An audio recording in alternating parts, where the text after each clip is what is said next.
Why it's okay to be late. There was a day I missed the train. Not by much, just a few minutes. I stood there on the platform, frustrated, heart racing, watching the tail end of the train disappear. I was on my way to an important meeting, and being late felt like failure. But as I waited for the next train, something surprising happened. I looked around. I noticed the early morning light painting the city in gold. I saw a woman helping her child fix a crooked backpack, an old man humming a tune while sipping his coffee. Life was happening right in front of me, and I had almost missed it. We're raised to believe that being late means being irresponsible, that if we don't arrive on time, we're falling behind. But life isn't a race with a single start and finish line. It unfolds in rhythms, some fast, some slow, all unique. Some people find their purpose early, others later. Some heal quickly, others need time. Some love in their 20s, others in their 60s. The world tells us to rush, but our hearts often need a different pace. Being late doesn't mean you failed. It means you're human. It means your story is taking a different route, one with detours, pauses, and even delays. And that's okay. So if you feel behind today, behind in your career, your healing, your dreams, take a breath. The train will come again, and maybe this time you'll notice the morning light. Sometimes life doesn't go as planned. We arrive late, not just to meetings, but to goals, dreams, and even healing. But maybe, just maybe, we're right on time for our own lives. A day where nothing happens, and that's okay. It didn't look like much. The sun rose, the coffee brewed, the hours passed. No big news, no urgent calls, no milestones. For so long, I believed that a day was only worth something if it was full, if I accomplished, achieved, checked off. If I had something to point to and say, see, that's why this day mattered. But here I was on a quiet afternoon, sitting by the window with a book I wasn't really reading, watching the light shift across the wall, listening to the soft hum of the refrigerator. Nothing happened, and yet nothing was wrong. Maybe this is what I used to miss, that peace doesn't need to announce itself. It doesn't demand applause. It just sits quietly beside you, waiting for you to notice. We are taught to chase days worth remembering, but maybe some of the most important days are the ones we forget, because nothing hurt, nothing rushed, nothing asked for more than we could give. I think I'm learning to measure a good day differently now, not by how much I did, but by how little I needed to escape. Resting is also courage. For years, I treated rest like a prize you had to earn, something that came only after the list was complete, the inbox cleared, the goals achieved.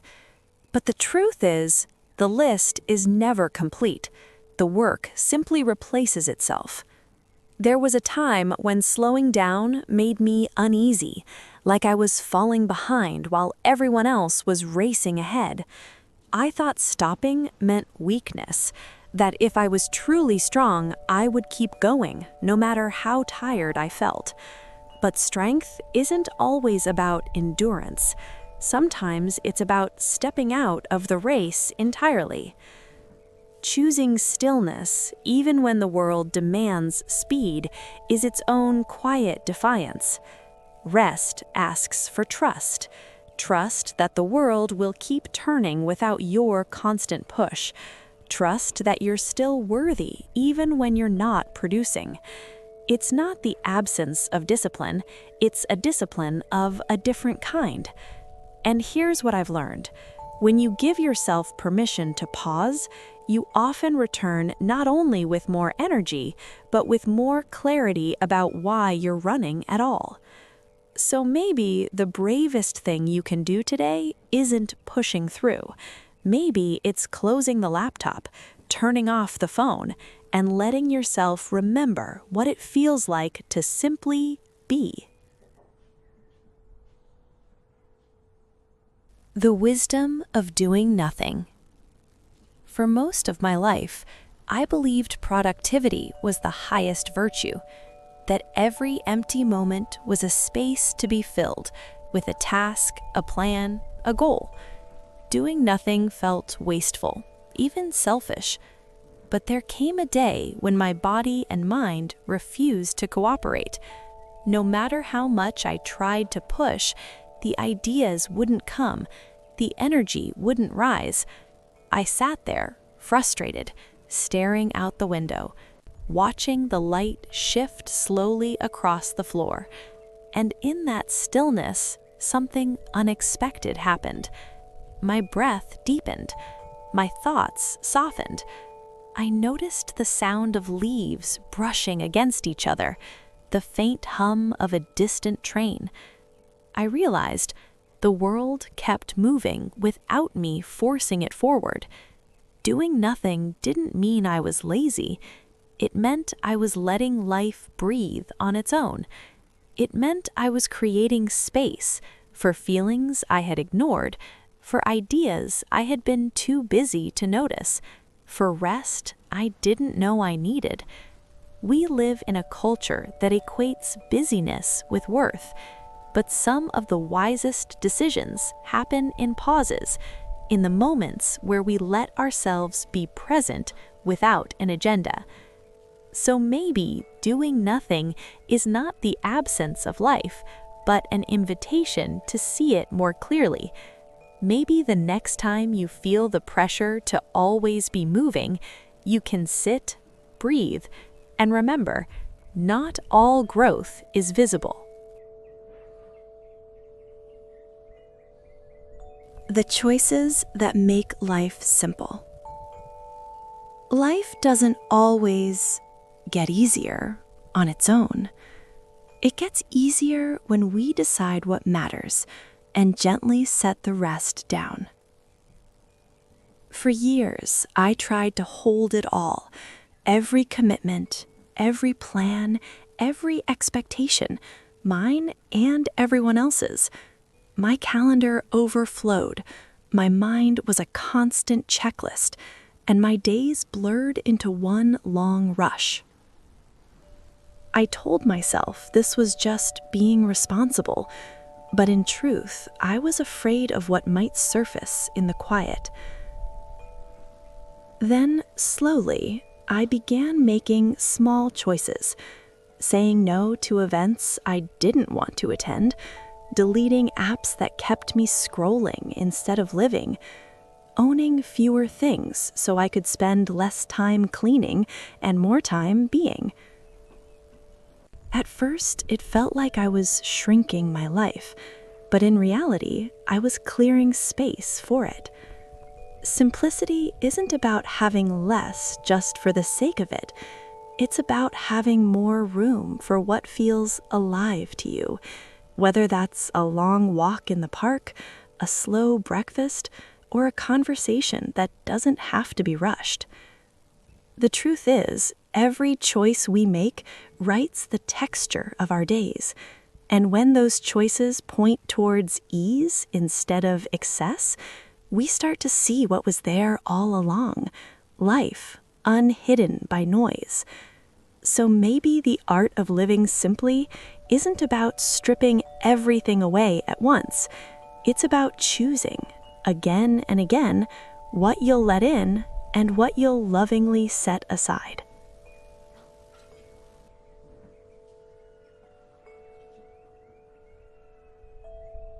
How to wake up the senses of the here and now. Sometimes life moves so fast, we forget we're even in it. Days pass in lists and deadlines, conversations we half hear, moments we only capture through a screen. It's easy to live in the next thing, the next plan, the next when. But presence isn't something that just happens. It's something we choose to return to again and again. For me, it starts with the smallest details. The weight of a mug in my hands, the sound of rain hitting the window in uneven rhythms, the way sunlight shifts through the room, painting the wall in soft gold. These things don't ask for attention, but they change when I give it. When I pause to taste my food instead of eating on autopilot. When I notice the way my shoulders drop after a deep breath. When I let the wind touch my skin and actually feel it instead of rushing past. These are not grand moments. They are invitations, tiny doors into a fuller life. The truth is, here can feel ordinary until we start noticing it.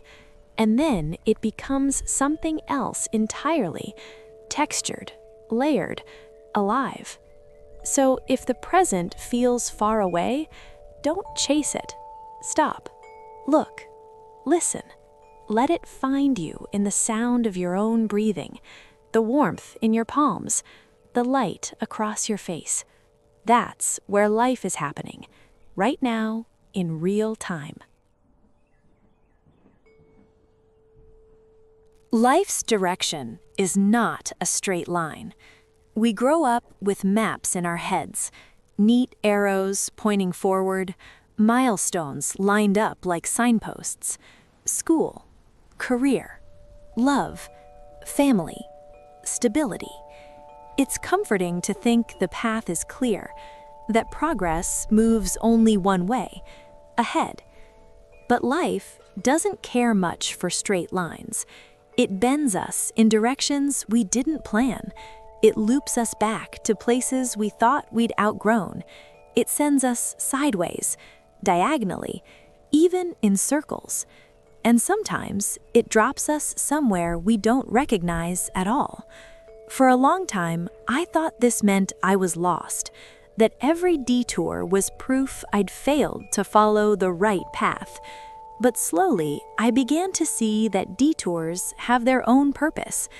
The jobs I left, the relationships that ended, the dreams that shifted shape, all of them carried me to places I didn't know I needed to be. Straight lines might look efficient, but they miss the texture of real life. The unexpected coffee with a stranger who becomes a friend. The wrong turn that leads to a view you'll never forget. The failure that cracks you open in ways success never could. Sometimes the direction that feels off course is actually the one that changes you most. So if your path feels messy, winding, unpredictable, maybe it's not broken. Maybe it's simply human.